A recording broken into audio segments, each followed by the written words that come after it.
وخير الهدي هدي محمد صلى الله عليه وسلم وشر الأمور محدثاتها وكل محدثة بدعة وكل بدعة ضلالة وكل ضلالة في النار. Ada yang membantu saya untuk menghafal? InsyaAllah. Tafadhal ya Ustaz. Nah, saya akan kasih minyak wangi yang sama harganya. Tafadhal. Masya Allah. Kasih Ustaz.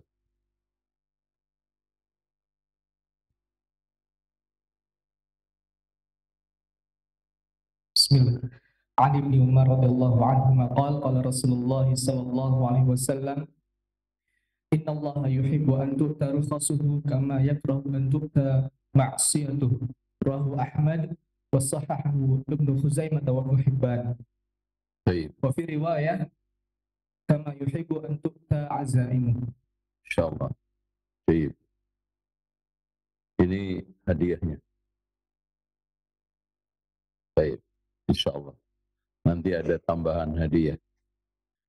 An Abdullah ibn Umar. Abdullah ibn Umar, sahabat masyhur minal muksirina fil hadis. Ya. Termasuk sahabat yang banyak meriwayatkan hadis. Radhiyallahu anhuma, karena bapaknya juga muslim. Ketika sahabat itu, anak dan bapak itu muslim, disebut hendaknya didoakan dua-duanya seperti Abdullah ibnu Abbas radhiyallahu anhuma. Qala Rasulullah sallallahu alaihi wasallam, Inna Allah ta'ala al-ulu.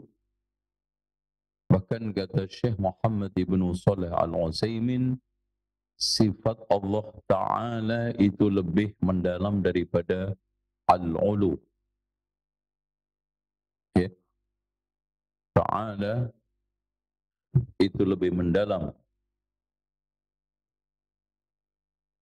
Allah itu uluwun fi dhatihi, tinggi di dalam zatnya, tinggi di dalam sifatnya, tinggi di dalam fi'ilnya. Dan ini tetap berdasarkan dalil Al-Quran, Sunnah, Ijma', Fitrah, dan Akal. Ya. Fitrah, semua ketika meminta kepada Allah, pasti menengadahkan ke atas langit. Logika kita, rendah itu jatuh, hina. Tinggi itu mulia. Itu logis. Inna Allah Ta'ala yuhibbu. Sifatul mahabbah ini diingkari oleh Asy'ariyah. Asy'ariyah tidak mau menetapkan sifatul mahabbah, tetapi mereka menetapkan iradatu al-khairi was-sawab. Menginginkan kebaikan dan pahala. Dan ini termasuk ta'atil yang diharamkan di dalam Islam. Makanya ahli sunnati wal jamaah di dalam menetapkan sifat Allah itu min ghairi tahrifin wala ta'tilin wala takyifin wala tamsilin. Tidak kita simpangkan, kita tidak ta'til, ingkari, kita tidak takyif, membayangkan hakikatnya, dan tidak tamsil, kita serupakan kepada makhluknya. Dan perbedaan antara tamsil dan tashbih, kalau tamsil seluruh sisinya, kalau tashbih hanya sebagiannya. Hanya menyamakan Allah dengan makhluk di dalam beberapa sisi saja, itu juga tidak boleh. Yuhibbu an tu'ta rukhasuhu.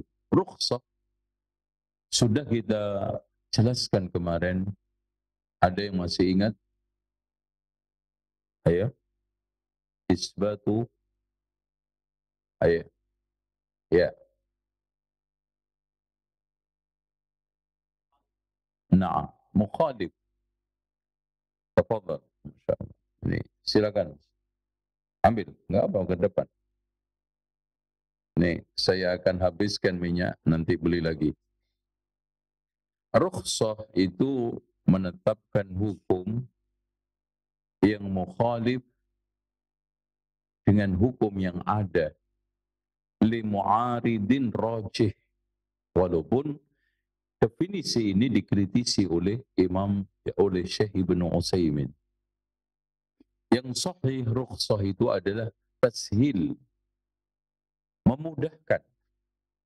Makanya kata beliau antara definisi lughah dan syara' itu hampir sama. Rukhsah itu apa artinya? Tashil atau suhulah. Kemudahan yang diberikan oleh syariah karena adanya satu masyaqqah. Baik.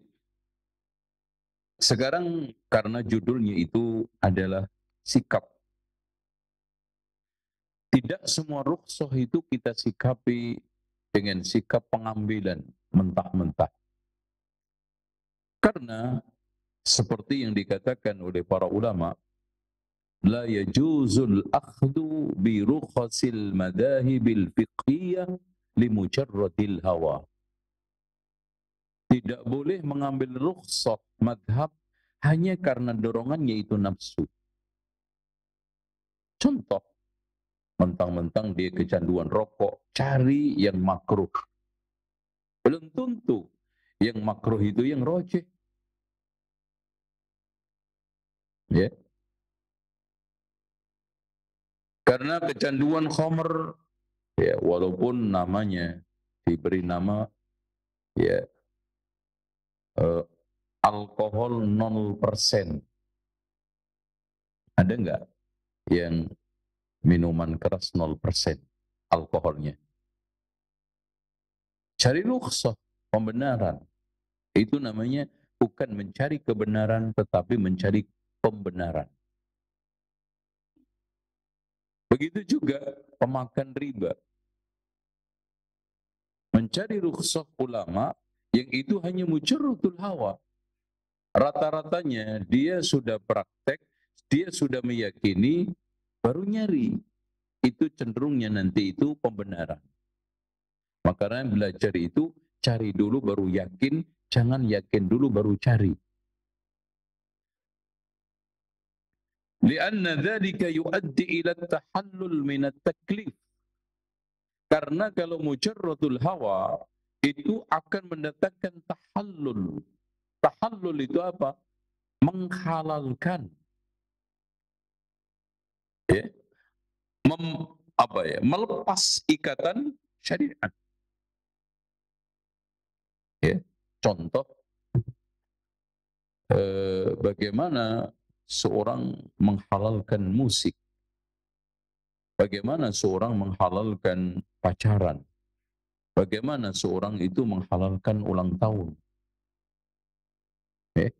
Taklif. Hilang. Bahkan akhirnya dengan mudah ajaran-ajaran selain Islam itu meresap ke dalam Islam lewat itu semua. Ya. Oleh karena itu, mengambil rukhsah ulama harus memenuhi kriteria 1, 2, 3, 4, 5, 6. Yang pertama, antakuna aqwalul ulama illati yutarakhasu biha mu'tabaratan syar'an. Hendaknya ulama yang memberikan pendapat rukhsah itu mu'tabarah. Ulama mu'tabarah. Ya. Contoh, rukhsah tentang masalah kaitannya dengan wanita haid pulih tawaf. Itu rukhsah nggak? Rukhsah nggak? Wanita haid aslinya dilarang apa? Ustaz Sa'id, Ustaz Syahid. wanita yang sedang haid tidak boleh tawaf. Kemudian muncul fatwa dari para ulama, wanita dalam kondisi haid boleh tawaf karena darurat. Sementara kalau dia tidak tawaf, maka hajinya tidak sempurna. Kalau enggak tawaf segera, maka dia pulang karena kafilah yang lainnya pulang. Tiketnya hangus. Gitu? Makanya di sini wanita mendapatkan rukhsah, dan pendapat ulama ini mu'tabarah. Mu'tabarah itu apa? Diakui. Rukhsah. Tapi kalau ada orang yang mengatakan bahwa rukhsah seorang yang bujangan belajar di Eropa untuk berzina. Alasannya satu, dia kepepet. Yang kedua, yang penting tidak terang-terangan. Dilakukan di wilayah privat. Ketiga, suka sama suka, tidak ada unsur paksaan. Ya. Kalau dilakukan seperti itu memenuhi syarat, maka zinanya itu halal. Ini rukhsah. Tetapi ghairu mu'tabarah. Bahkan syad. Ya. Ya kan, ada yang menghalalkan zina asalkan di wilayah privat, dilakukan suka sama suka, tidak dipaksa, dan dalam keadaan kepepet. Ya, juga. Karena kalau nikah nggak punya biaya besar di Eropa kan, sementara dia kuliah, maka mengambil rukhsah pendapat itu, wah udah, itu mahasiswa itu yakin dijamin nggak lulus karena bolak-balik ke tempat prostitusi. Gitu. Ini sebetulnya kamuflase dari mut'ah. Nikah mu'aqqad bil ujrah. Nikah sementara dengan upah. Ini sama dengan tahlil yang dikatakan oleh Rasulullah SAW, at-taisul musta'ar, kambing pejantan sewaan. Digunakan untuk menghalalkan laki-laki yang pertama. Gitu. Ini rukhsah ghairu mu'tabarah. Yang kedua, antakumal hajatu ilal akhdhi bir rukhsah. Adanya satu kebutuhan untuk mengambil rukhsah. Daf'an lil masyaqqah, untuk menolak masyaqqah. Contoh yang sedang kita bahas. Mengambil rukhsah apa? Jama' dan qasar. Karena antum masyaqqah. Di Jepang, di Eropa atau di Korea Selatan, barangkali antum diutus perusahaan cabang sini, antum di sana diadakan pelatihan. Kalau antum tidak sholat jamak dan qasar, zuhur asar lewat asarnya, maghrib isya lewat. Dafa'ul masyaqqah. Dokter yang sedang operasi. Operasi besar minimal 6 jam, 7 jam. Itu minim. Normalnya itu 8 jam. Operasi mulai jam 11. Kira-kira zuhur kena nggak? Apakah dokter ketika zuhur ditinggal mesti belek? Esma aku sholat saya. Mati. Pasien hilang. Bisa dituntut dokter ini masuk penjara karena teledor. Ya otomatis jamak takhir. Begitu rukhsah. Nah kalau sekarang rukhsah ghairu mu'tabarah, security di sini tugasnya normal tiap hari. Jamak qasar. Enggak benar, security jamak qasar. Capeknya di mana? Sholat normal. Atau di sini, Pak, saya kan sudah pergi dari provinsi ke provinsi, Jakarta ke Depok, kan provinsi berbeda. Itu Pak Nugroho rukhsah, ambil apa? Qasar. Nggak boleh. Walaupun memang bepergian dari provinsi DKI menuju provinsi Jawa Barat. Tuh. Ini untung guru yang ngajar di Transyogi itu, perbatasan itu, rukshoh terus begitu. Bahaya, ini hancur. Makanya di sini dikatakan daf'an lil mas. Sawa'un kanat hajatan amatan lil mujtama' am khassah. Fardiyah. Meskipun kebutuhannya itu kolektif, individual, nggak ada masalah. An yakunal akhid birrukhas da qudratin alal ikhtiyar, artinya orang yang mengambil rukhsah itu memahami hukum rukhsah atau mendapatkan petunjuk dari orang yang faham rukhsah. Terus kemudian alla yakunal akhdhu bidzalika dzari'atan lil wusul ila gharadin ghairi syar'in.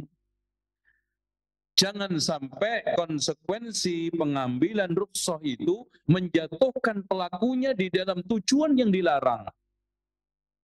Contoh, saya safar, itu kan boleh buka puasa, karena rukhsah di dalam safar itu kan jamak, qasar, buka, mashul khauf, sholat Jum'ah, gugur, ini kan 5 kan.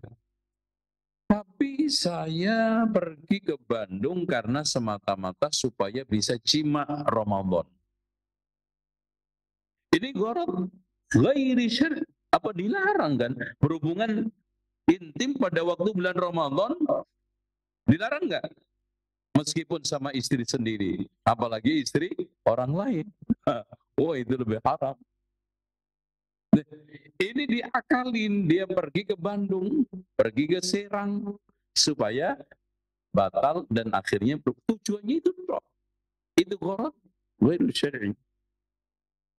Makanya dari sini ikhwan, ada sebagian ulama tidak membolehkan safar maksiat untuk mengambil rukhsah qasar. Jangan sampai qasar ini membantu dia untuk bermaksiat, ngerampok. Oh, ada perampok tapi sholatnya tekun. Sebelum ngerampok, sholat. Ketika ngerampok juga tetap sholat. Wah, ayo kita jamak qasar dulu. Masya Allah. Itu berarti ini dijamin ngerampoknya baca bismillah. Habis ngerampok sukses, subhanakallahumma wa bihamdika, minimal alhamdulillah, kan gitu. Nah, ini sebagian ulama melarang qasar diambil fi safaril ma'siyah. Karena ini masalahnya. Mengarahkan kepada tujuan maksiat. Makanya siapa yang safar untuk selingkuh, selingkuhannya di Manado umpamanya, selingkuhannya di Bima umpamanya, selingkuhannya di Singapura umpamanya, safarnya di sana ke sana menurut ulama tak boleh. Kenapa? Safarul ma'siyah. Atau mau judi ke mana? Ke mana, Mas? Ke Makau. Tapi ini yang judi Muslim taat. Nggak tahu ya, judulnya Muslim taat. Subhanallah, meskipun judi, karena itu hanya katanya itu sedang ya refreshing lah. Refreshing sampai habis 500 miliar. Itu nggak boleh menurut ulama mengambil rukhsah fi safaril ma'siyah. Nah, yang terakhir, antatma'inna nufusul mutarakhis lil akhdhi bir rukhsah, hendaknya dia itu merasa tenang, mantap mengambil rukhsah tersebut. Jangan gampang ragu-ragu. Boleh enggak saya qasar? Boleh enggak saya jamak? Boleh enggak saya minum khamr karena kehausan? Siapa yang kehausan enggak dapat air, air cuman pilihannya kencing sama khamr. Kencing sama khamr. Mana yang antum minum? Kalau ini nggak usah pakai rukhsah nih. Ini hanya ada pilihan khamr, kencing, baikon. Mana yang antum minum? Yang diantara paling menyelamatkan mana?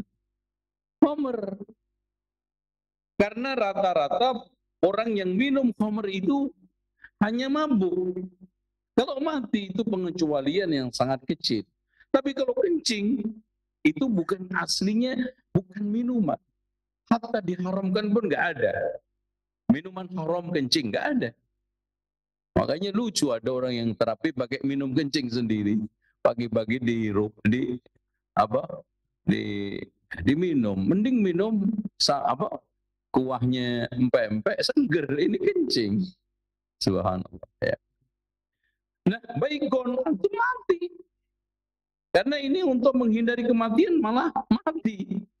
Ya nggak lucu. Makanya di sini antum harus mantap bahwa minuman yang di antara sekian zat cair yang masuk ke dalam perut saya, badan saya, yang paling meminimalisir madarat adalah khamr. Tapi antum jangan menikmati. Artinya cukup menyelamatkan, cukup menjadi penyambung kehidupan. Jangan ditambah lagi. Babi juga begitu, cukup menghidupkan. Wah, ini enak. Tambah sekian tusuk. Itu bukan rukhsah lagi. Wah, mantap Mas. Nah, kalau antum pernah bilang mantap itu berarti masalah. Ya, darurat makan daging babi. Setelah selesai cerita sama temannya, emang mantap tuh Mas daging. Nah, itu pasti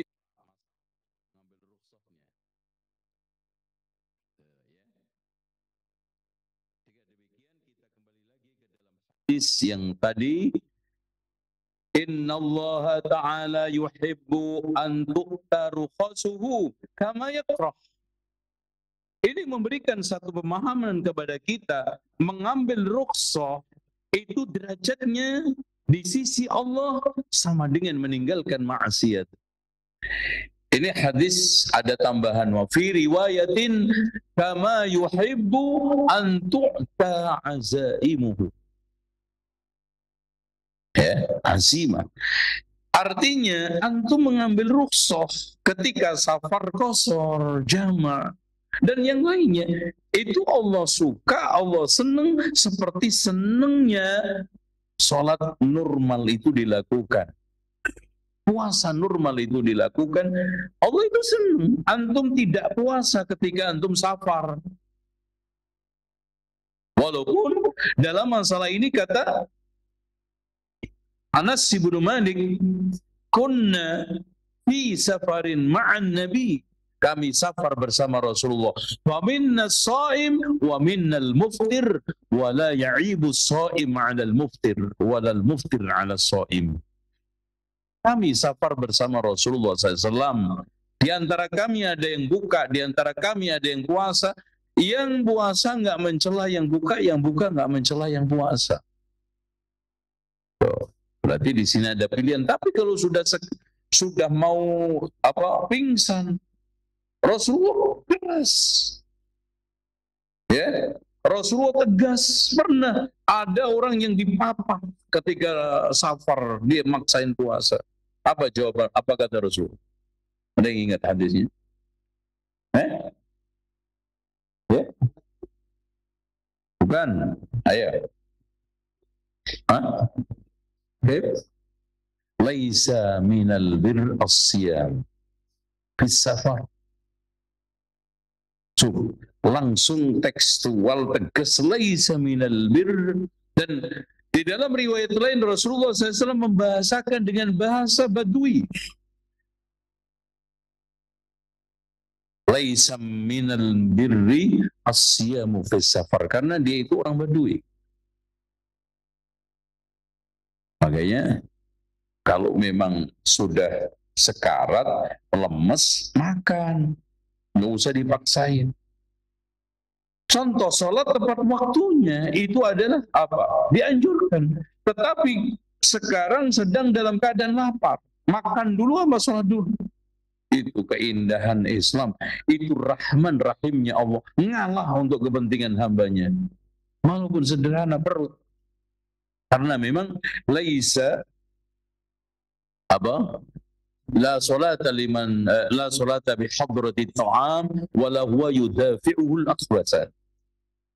Sulit orang itu sholat di depannya ada makanan. Kalau antum nggak percaya, coba aja antum sholat dalam keadaan zuhur belum makan, nggak usah lapar. Di depan antum ada mie instan yang telurnya timbul-timbul. Oh. Kira-kira khusyuk nggak? Nggak bisa. Makanya Rasulullah SAW, "Idza quddimal 'asha fabda'u bihi qabla an tusallul maghrib." Kemarin kita udah bahas.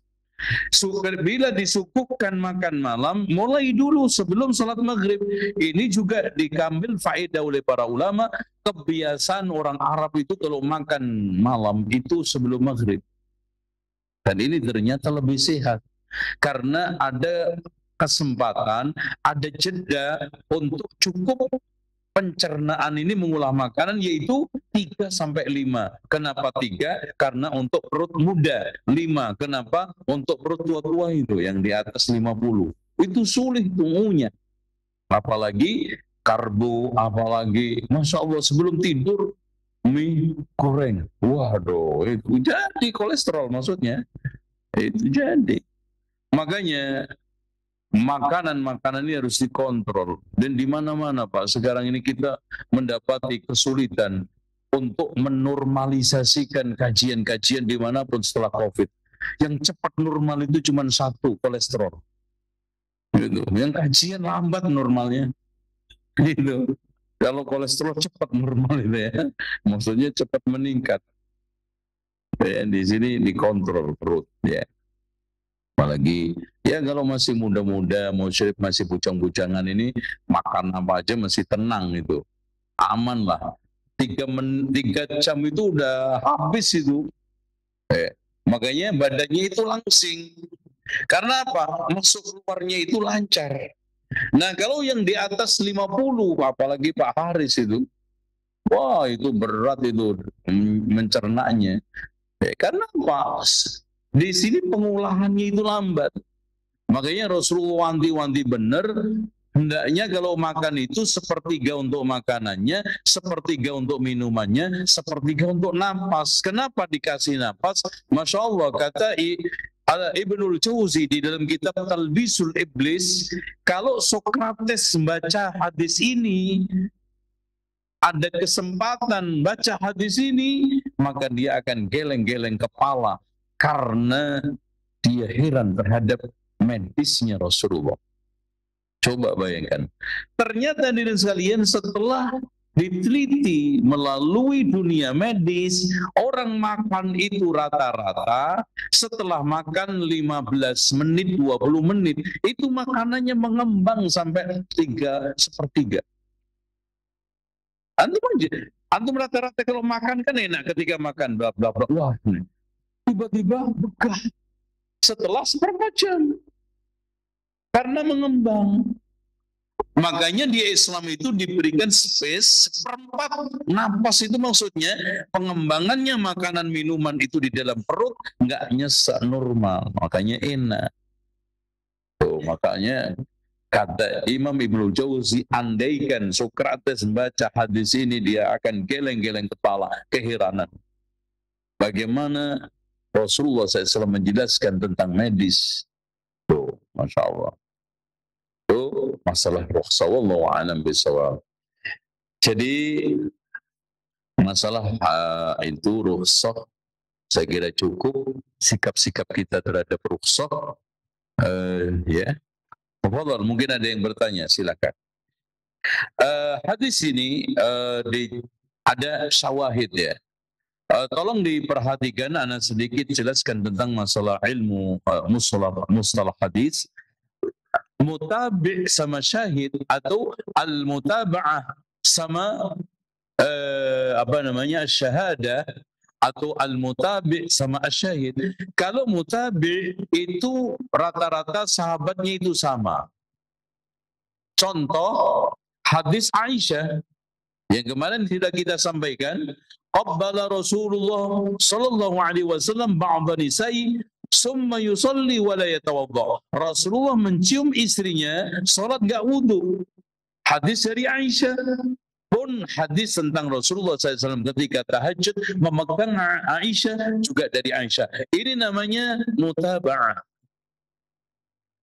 Tapi kalau berbeda sahabat seperti ini, ya, dari Ibnu Umar, kama yakrah an tu'ta maksiyatuhu, sementara dari Ibnu Abbas, bahkan dari Ibnu Mas'ud, kama yuhibbu an tu'ta azaimu, ini namanya syahid. Jadi kalau mutaba'ah atau mutabi' itu sama sahabatnya, walaupun teksnya itu berbeda atau sama, nggak ada masalah. Sementara syahid yang berbeda adalah apa? Sahabatnya. Satu diriwayatkan dari sahabat lain, yang satunya sahabat lain. Seperti tadi, satu Ibnu Umar, satunya adalah siapa? Ibnu Abbas. Wallahu a'lam. Silakan, mungkin ada yang tanya. Nah, Ustaz, jazakallah khairan wa barakallahu fikum, dan ikhwatal Islam azani Allah wa iyyakum. Untuk selanjutnya kita akan simak bersama sesi 100 jam ini, dan bagi Anda yang ingin bertanya secara langsung, kita angkat yang pertama melalui telepon. Silakan. Ya, silakan. Assalamualaikum warahmatullahi wabarakatuh. Waalaikumsalam warahmatullahi wabarakatuh. Dengan siapa Bapak dan berada di mana? Rizal di Singkawang, Kalimantan Barat. Baik, Pak Rijal di Singkawang. Silakan Pak Rijal. Barakallahu fiik Ustaz. Taufik Begini Ustaz, barakallah. ada suatu hari ketika anak pulang dari safar, pesan bisnya jam 12 malam Ustaz. Pulang ke kampung anak. Nggak taunya bis itu nggak jalan Ustaz. Jadi anak pesan yang datang itu jam 1.30 baru berangkat. Jadi anak sampai di kampung anak itu sudah jam 6 pagi. Subuhnya terlewat.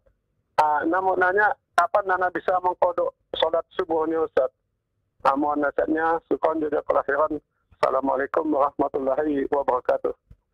Baik, waalaikumsalam warahmatullahi wabarakatuh. Ustaz, di pesan menjawab, silakan Ustaz. Dan bagi orang yang kondisinya seperti itu, yaitu pergi umpamanya jam 11 atau 12 atau jam 1, ternyata sampai rumah itu jam 6 atau terbit matahari. Apa yang dia lakukan?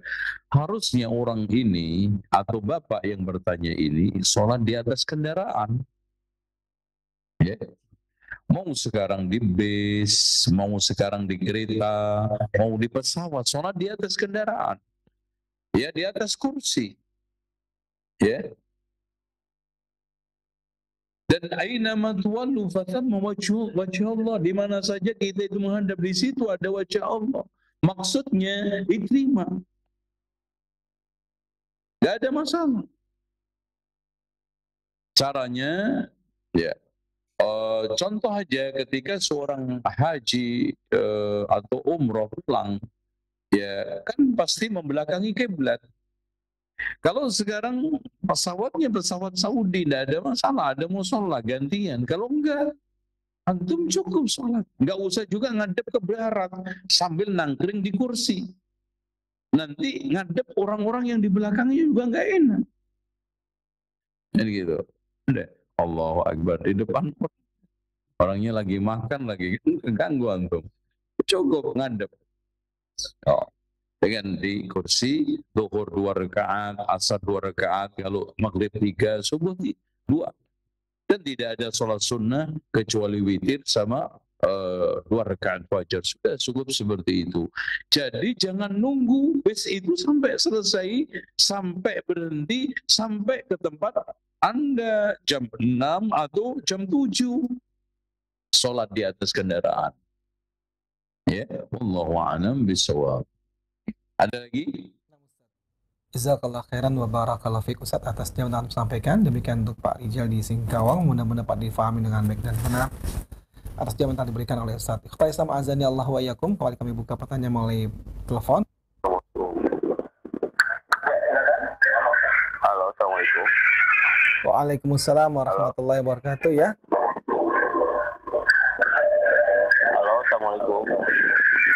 Waalaikumsalam warahmatullahi wabarakatuh. Mama, Bapak mungkin bisa dimatikan terlebih dahulu televisinya. Iya, udah dimatiin. Ya, dengan siapa Bapak dan berada di mana? Omar di Tangerang. Silakan Pak Omar. Saya mau bertanya di luar tema, Pak. Kalau kita mendoakan ibu itu kan ada Rabbil firli wali walidayya warhamhuma kama rabbayani shaghira. Terus kalau anak, kalau kita mendoakan untuk anak itu adakah ini apa namanya bacaan yang khususnya Pak? Baik. Ya, Cukup mungkin aja Omar. Pak ya. Ya. Ya, makasih banyak. Assalamualaikum warahmatullahi wabarakatuh. Baik, waalaikumsalam warahmatullahi wabarakatuh. Dan kepada Ustaz kami persilakan menjawab. Silakan Ustaz. Di antaranya adalah Rabbi habli min ladunka dzurriyyatan thayyibah. Ini adalah untuk anak. Rabbi habli min ladunka dzurriyyatan thayyibatan innaka sami'ud du'a.